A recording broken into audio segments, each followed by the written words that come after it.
تراش نمیگه سر لیچ که ها. همون گردن تپه چون همین چیز مولی ما نیست مولی ما چخیل نیست من مسلمانم مسلمان هیچ کخته کفیر نگفته بعد چه کلوبا را محکم نمیکنین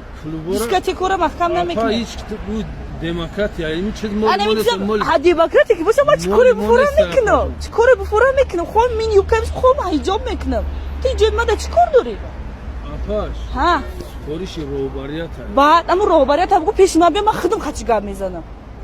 تو مرا بیاره در کدام اساس حق داره که سطری مرا ایما بکشه قانونش نشونه تو مرا بیا آخه من قانون تاجیکستان چیکار دارم من نمیخوام که کلوب محکم شود چون محکم نمیشه قانون تاجیکستان چیکار در تاجیکستان زندگی کسی چیکار قانون اکا مرا کو اومده در قدی راه نگو من خودم مزه نیست من اونوش اشاره کردم که برا بو سطرش بکشه اونمو گنرال تا پنرال تا برا بگو که زن شب بگیره کونیلیچ کنه در مردم نشان بده تمام من یک شهروند جمهوری تاجیکستان باشم همه قانونی که خبرات از چیزی خبر داریم که همه سطر حجاب من کردگان در حدود جمهوری تاجیکستان دا من همه قانون قبول کردگی حکومت عملی رحمانوف این استم محکوم میکنم این قانونا حجاب سطر مادران خواهران مادران من دفاع میکنم و برادران تاجیک شما هم دفاع کنین مثال برادرایی که خواهرایی که مادرایی که همین ویدیو را میبینن با نگن که مثال همین دیگه کسا که ما راضی ما سکوت کرده آدم سکوت کردگی خب کردگی راضیه ما راضی نیستیم نگن که همین گپ نزدن ما راضی نیستیم همین قانون انتخاب قبول کردگی حکومت رحمانوف راضی نیستیم انشالله ما میخواهیم که زنها آزاد باشن هر چیزی که دلشون میخواد بپوشن من شخصا خودم قبول ندارم همین قانون کدگی همیرا و روزگی خدمت میگم که روزی نیستم قبول ندارم همین قانون شما را و برادران شما را همین ویدیو را پاداش کنین و میبینین و شما را ویدیو کنین که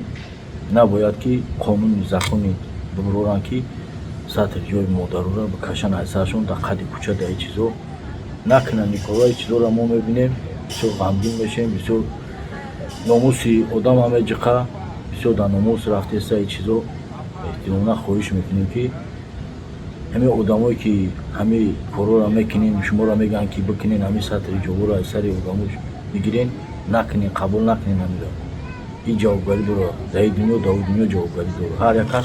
حقوق آزادی خچه داره هر یک شخص حقوق آزادی خچه داره چی زن باشه چی مرد باشه برای همه حقوق آزادی شخصی شهروندای تاجیکستان محروم نکنین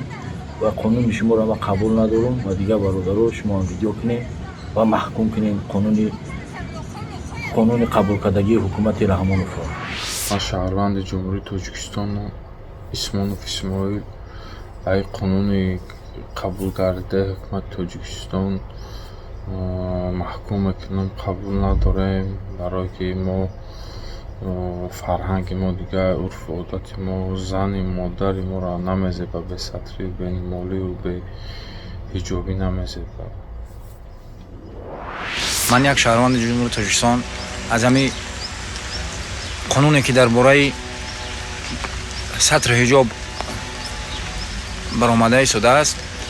و بر مقابل سطر حجاب زن و خواهر مادر تاجیک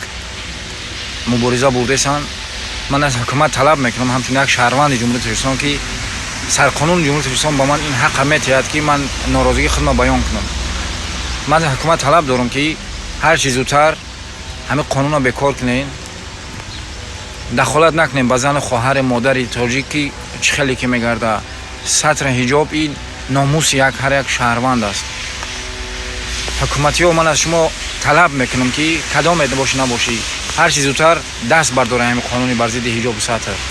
باقی در امان خدا باشید مردم شریف تاجیکستان. آزادی بر حجاب، آزادی بر دین، آزادی بر عبادت در تاجیکستان.